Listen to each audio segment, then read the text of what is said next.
Alberta, we have a challenge, and it's not just our COVID-19 numbers. We are increasingly challenged by polarizing narratives that on the one hand say we need to drive to zero cases at all costs, and on the other hand say that COVID is a mild illness for most, so we should let it spread freely and pursue herd immunity.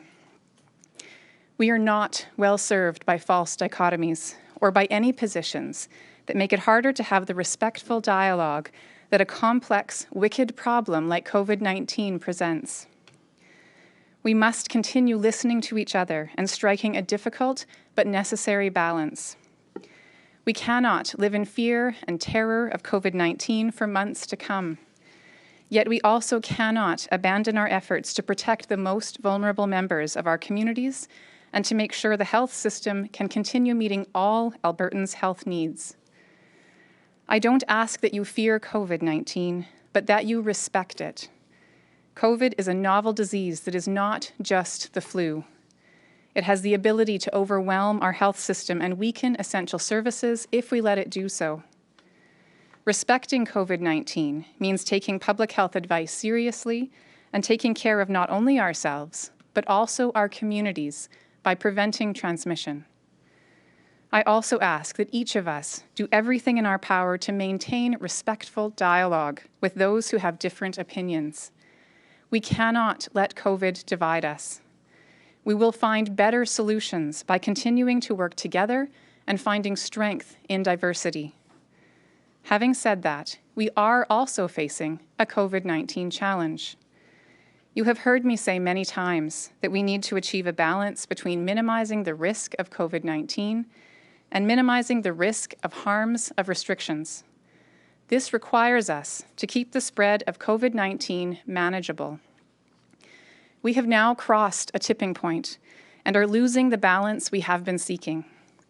Last week, Edmonton Zone moved to defer elective surgeries in order to deal with all the system pressures that COVID is creating. These pressures include not just COVID-19 patients in hospital, but also outbreaks in continuing care that prevent patient transfers, staff shortages due to illness or quarantine, and a need to treat any patient with COVID-like symptoms or exposure with robust infection control precautions, meaning, among other impacts, that multi-bed rooms cannot be used to full capacity. The trigger of COVID hospitalization growth that we have been watching is not above 5%. However, we need to respond to the actual situation, not just the metric chosen in the spring. This weekend's COVID-19 numbers tell the story clearly. We identified on average 480 cases of COVID-19 per day over the weekend. Breaking it down by day, on Friday, 364 new cases were identified, while our lab conducted more than 16,000 tests. On Saturday, we completed over 17,000 tests. We also identified 572 new cases. And yesterday, we diagnosed 504 cases and completed almost 12,700 tests. There are currently 118 people in hospital in Alberta, including 16 in intensive care with COVID-19. One of the challenges of rising cases is that it creates pressure on certain key elements of our COVID-19 response, including contact tracing. We have been working with AHS on new strategies to more effectively and efficiently notify close contacts of confirmed cases of COVID-19. Right now, AHS has more than 800 staff on its contact tracing team. AHS is increasing their staffing as quickly as possible, and they are actively recruiting more people to meet these increasing demands. But we still need to get information to Albertans faster. Effective today, if a positive case attended an event while infectious, AHS will now notify the organizer and provide them with written notification that can be directly emailed to all event attendees. We will be asking event organizers to send these emails within 24 hours of being contacted by AHS. This change will make the close contact notification process quicker for large events. Of course, if an event organizer cannot support this more rapid email notification process, AHS will continue to make these phone calls. AHS will also continue to directly notify close contacts of cases who were exposed outside of any public or private event, and will continue to directly contact anyone who tests positive for COVID-19. Turning to schools, there are active alerts or outbreaks in about 11% of schools, with a total of 680 active cases. There are currently 101 schools with an outbreak, including 39 that are on the watch list, with 5 or more cases. 39 schools have now been removed from the outbreak list as their outbreaks have ended. Parents, teachers, students, and staff are taking their responsibility to protect one another from COVID-19 seriously, and I thank them for their dedicated efforts.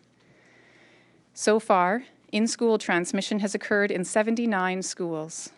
Of these, 45 have had only one new case result. These are significant numbers, but it is important to keep them in context. Just 6% of all COVID cases in those aged 5 to 19 since September 1st have been acquired at school. This shows that schools are not a main driver of community transmission, but that our rising community transmission is resulting in more school exposures. This reinforces the importance of addressing the rising spread we're seeing in our communities. Sadly, I must report 7 additional deaths of COVID-19. This is a heartbreaking number. My thoughts go out to those families and everyone else who is grieving right now losses of any kind. I know there are many Albertans that are struggling with the loss of loved ones from many different causes. It is to prevent losses from COVID-19 like the ones the families and friends of these 7 people are experiencing, to prevent more growth in those in hospital and ICU with COVID-19, and to prevent further impacts on the ability of the health system to care for all Albertans' needs, that we must collectively commit today to change the current trend of COVID-19 spread and regain the balance that we are striving for. In Edmonton specifically, while the rate of growth in new COVID cases had declined to 1.13 after voluntary measures were announced on October 8th, that has risen in recent days, and the number of cases continues to grow. The average positivity rate for all COVID-19 tests in Edmonton has now increased to over 4%. Hospitalizations of COVID-19 patients and the other impacts of increased community spread have started to impact other services.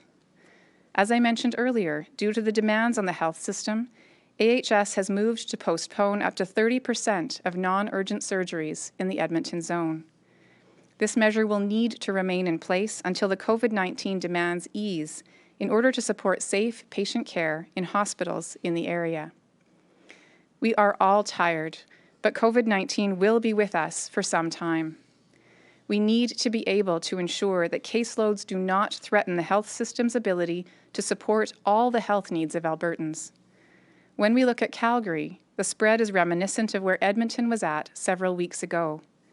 The number of cases being identified continues to rise sharply, and about 4% of COVID-19 tests are now coming back positive.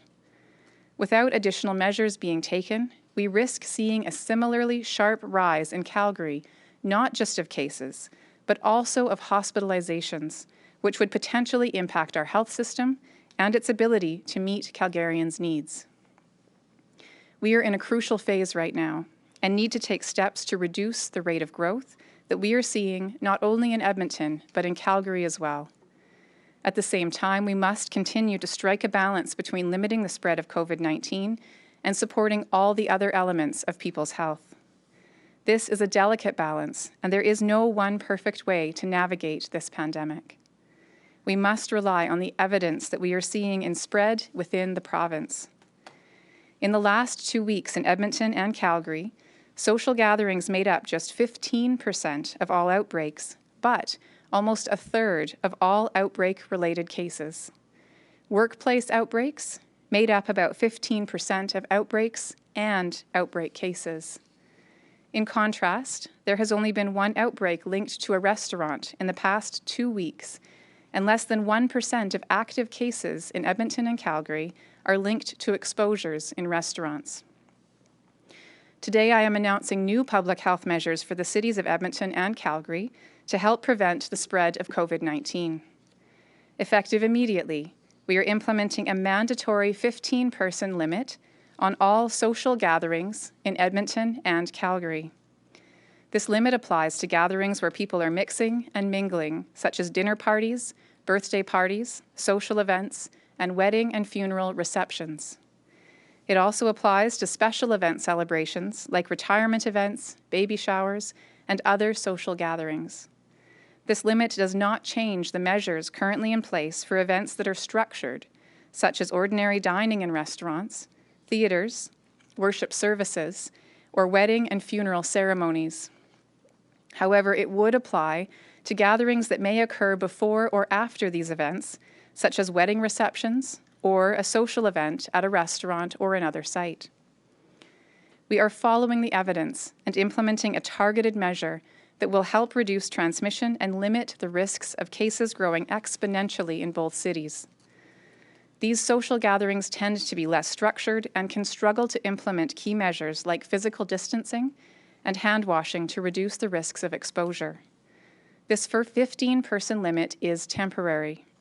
It will be reassessed after 1 month and can be lifted if we see our growth rate, or R value, decline below 1 and new case numbers consistently below 100 in each city.